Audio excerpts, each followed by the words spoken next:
както Варна има през този сезон, но се оказа, че утре си отиват и единствената причина е студеното време. Атака на Фьолер към Карл Хайнц. Румениге изпреварен от номер 6. Това е Штилике. Една добра атака по десния фланг, където бе преодолян Петров. Една образцова контратака. Ето вижте. И Штилике от дълбочина. Штилике играчът на Реал Мадрид. Засече топката неспасяемо, непокрит от нашите бранители. В никакъв случай не може да се види положение на нашите играчи. Трима на 7-8 квадратни метра, един до друг, един за друг.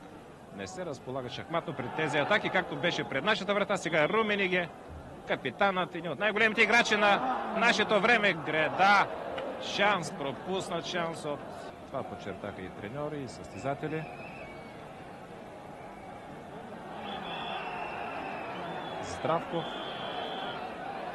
Прекали малко добре, все пак насочи топката. Нямаше кой да я отклони зад Бур. Искренов чудесно сети се, пропусна топката триково зад себе си, за да влезе Садъков. Може би трябва да стреля. И това решение чудесно, великолепно бих казал решение на Садъков. А Искренов се опита да промуши топката между краката на Бурденски. Наверно ще видим и на повторението. Ето как бе изведен от Садъков. Наистина малко под ъгъл. Да, точно така реши да средата на терена. Но могат да се разиграят още. Гочев, който сега чудесно изведе Стойчо Младенов и великолепно му върна топката. Прощавайте, беше Искренов. Трябва да се извиня на Искренов заради великолепния пас, с който изведе зад отбраната Руси Гочев. Двамата направиха една наистина много майсторска, бърза, атрактивна комбинация, както и сега влезе Петров, Садъков, Здравков, добър удар на Здравков.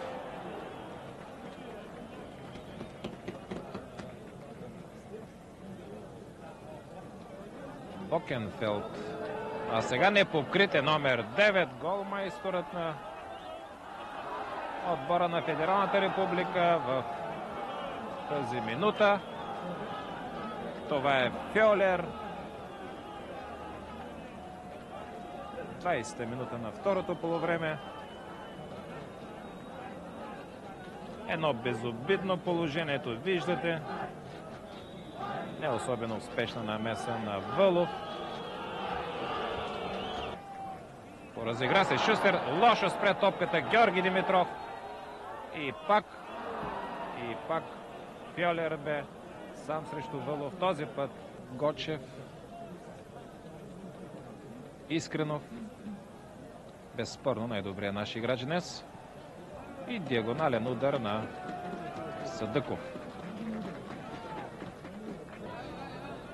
Виждате как бърза да организират своята контратака гостите. И пак Штилике в добра позиция. Добро попадение на Штилике в 29-та минута на срещата.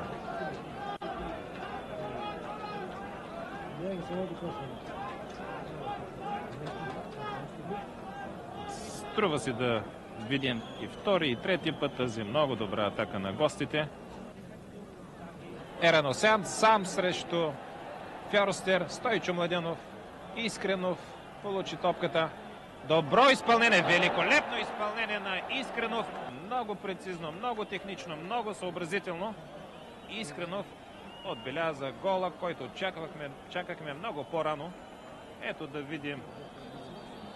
Видяхте как погледна Искренов. Здравков. Великолепно изведе Искренов. Чудесно изпълнение и на Здравков, и на Искренов. Браво, момчета! Умеете да плетете интересни комбинации. Не бива да се плашите от съперника. От такъв съперник няма какво да се губи. Ето, виждате, наистина едно много майсторско изпълнение. Ще повторя не само на Искренов.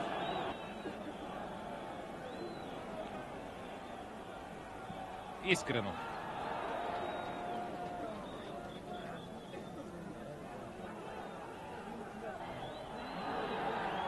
Искренов. А сега той изведе в много добра позиция. Излезе Съдъков. Добре се втурна Съдъков. Стреля на време, според мен. Но както и той показва... Впрочем, Георги Димитров, прощавайте, Георги Димитров се включи в дълбочина. Но както показва с ръце, топката му е подскочила в последния момент. Екип на телевизионния център във Варна